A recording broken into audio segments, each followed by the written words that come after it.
Good morning, guys.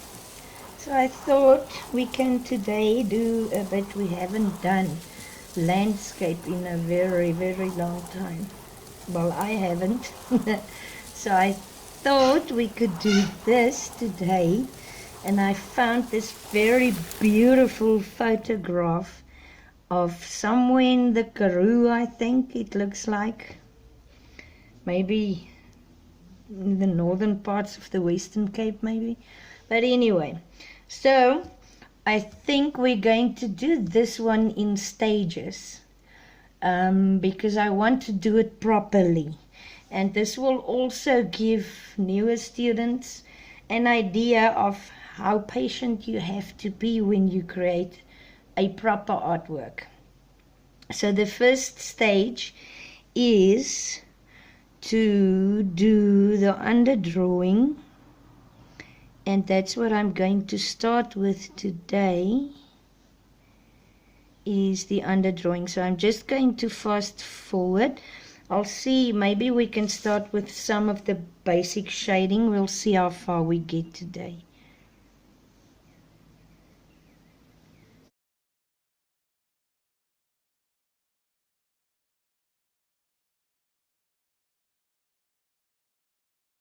Okay, now we get to this part of the underdrawing. I just want to explain. You remember the classes, the lessons we had on linear perspective, right? So here is where linear perspective comes in. So what you do mostly here is you check angles.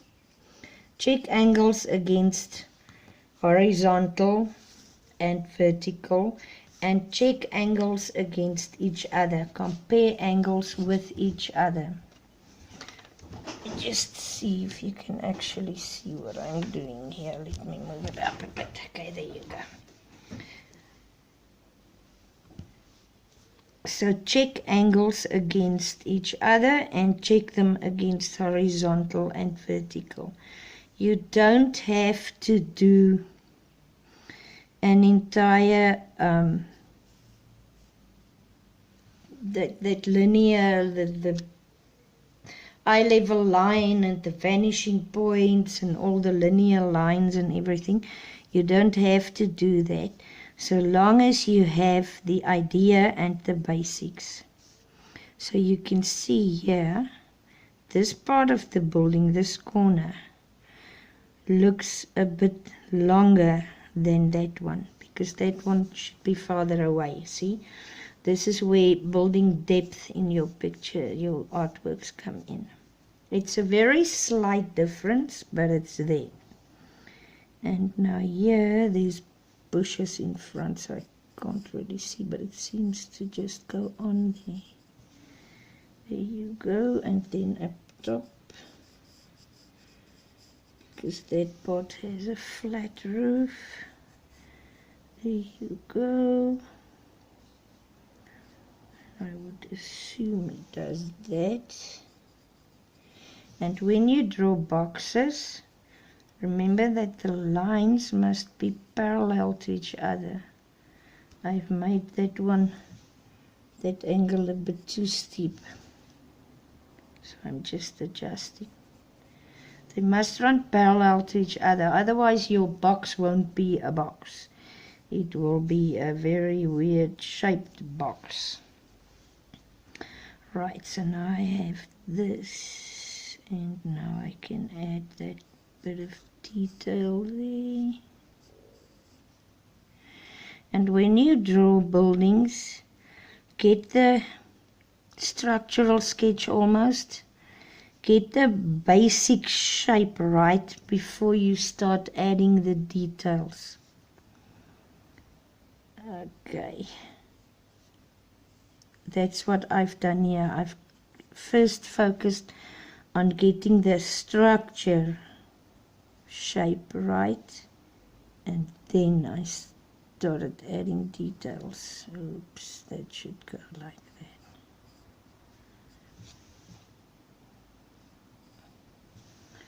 All right. See now here, is where it starts. The beginning with the mountains was actually not, it was quite quickly. But now that I've started with the actual details, this is where it starts becoming a bit time consuming. I'm checking here for this door that should go here. The first thing I do is I check how far from this corner. It looks like about there. And now I'm checking from how far from the roof's edge. Now don't be fooled by that shadowy bit of the lintel on top. I'm not doing that right now. It looks like the actual edge of the door should be around there. Right, now the door's edges should also, and then how wide should it be? Compared to the height, the width is just over half. Okay, so this is this side, that's how high it is. So the width, just over half of that, that seems about right. I'm judging it with my eyes. It doesn't have to be an exact science. You don't have to measure everything. I think to do that door, it will be easier to do that tiny little window there first. Checking how far from the roof and how far from the ground. And there you go. Okay, now the top of this door is a little bit lower than the top of the window, and that seems about right. I should make it narrower though. There. Or I should make the window wider. But the window is not that wide here. The door is pretty narrow. Alright. Now I've got that. Now I can do the road which leads the eye into the picture. I'm comparing the beginning of the road to if I draw a straight vertical line. Where does it intersect with the house? And it seems to be right about here by the door. So I was in the right spot. And now I'm checking the angle. Now to do the angle of the road, I use this part here as a negative space to draw that angle. To get that weird curvy shape there. Good. Okay, and then it disappears behind the bushes here. Cool. The road is foreshortened as well, see? So you, okay, now I have to do the other house first. Okay, so the other house starts about there. Up, how high? It's a little bit higher than here, so about there. In the angle of the roof, that looks like about right. And on this side, okay, see, but that's not right because I'm going to run out of space here. I'm going to run out of space there. Let's make it like that.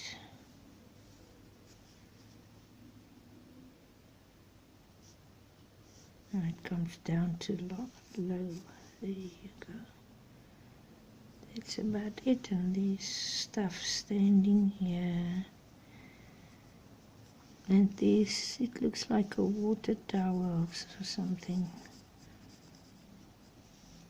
At the back there, up to around about there. Okay, but you get the idea. So I'm going to fast forward here again.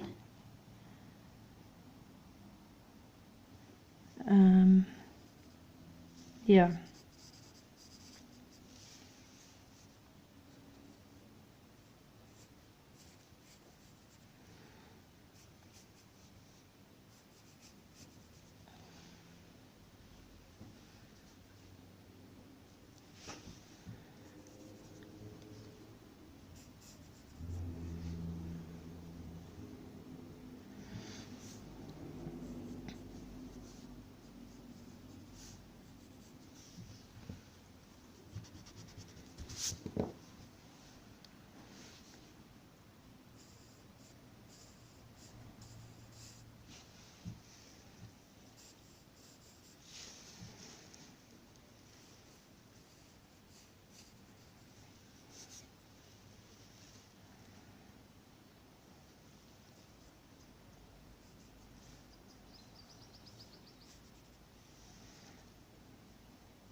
Okay, let's continue. I have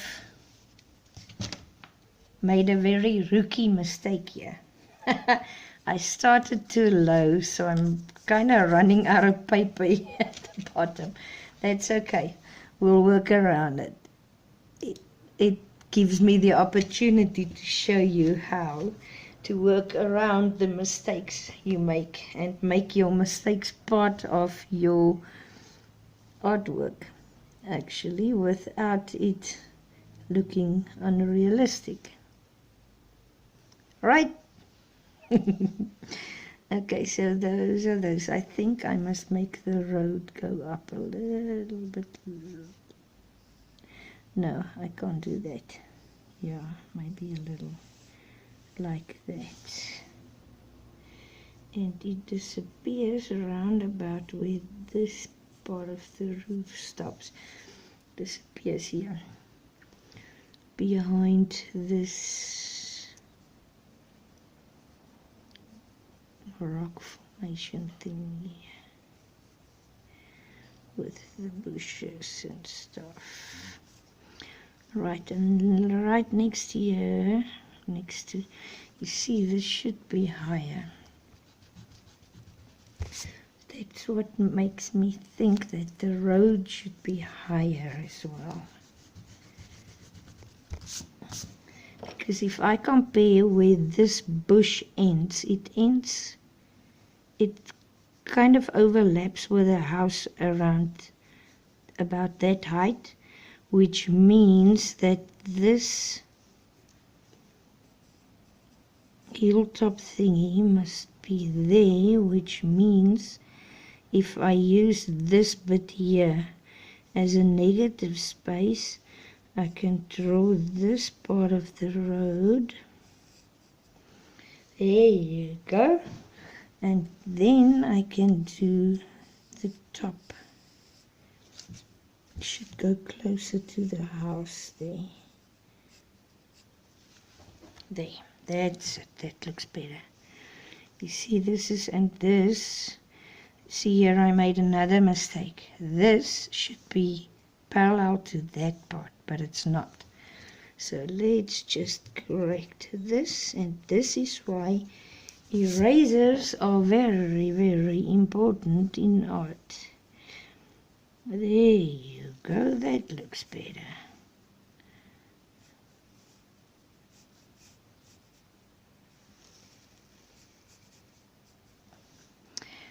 Now here is a tree, so it's difficult to see what goes on there. It comes down to about there. There's more of these. It looks like water drums or diesel drums or something that stands all the way around there.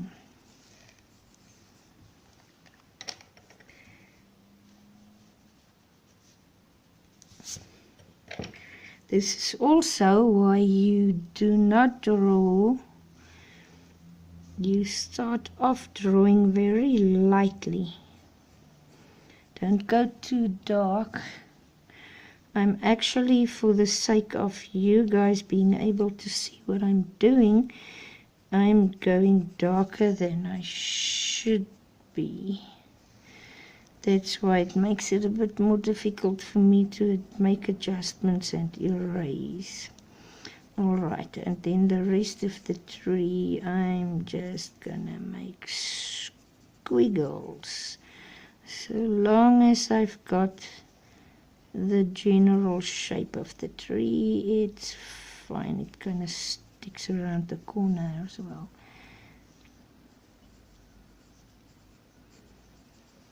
That's pretty much the general shape of that tree. There's a tree here as well. It's hard seeing what's going on here. Maybe it's just my age and my eyes. See, this house must be closer to that one, but I'm not gonna erase an entire house, so we'll just make it work.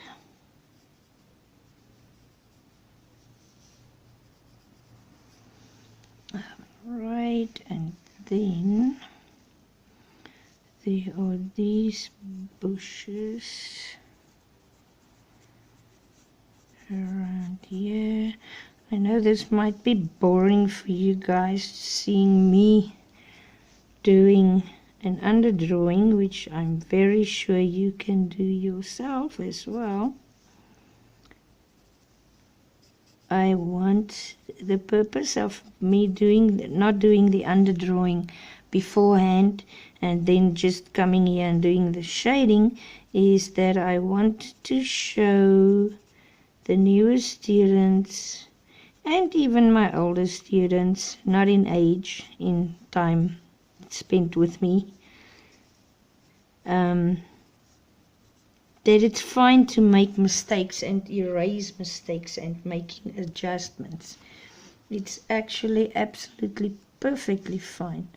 All right, it starts around about here. It does that. I'm here by this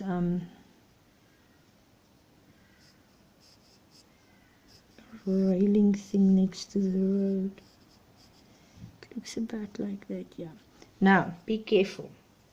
The poles for this thing, they don't go like that.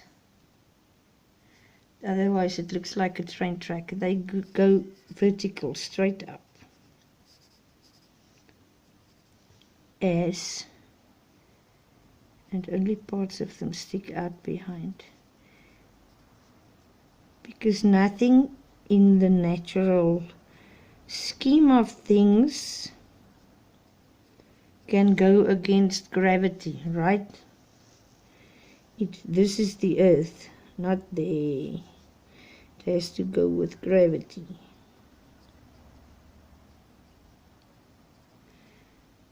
And today I'm doing exactly what I want you not to do. Okay, they stay upright. Enough. Okay, let me just erase that wrong line there.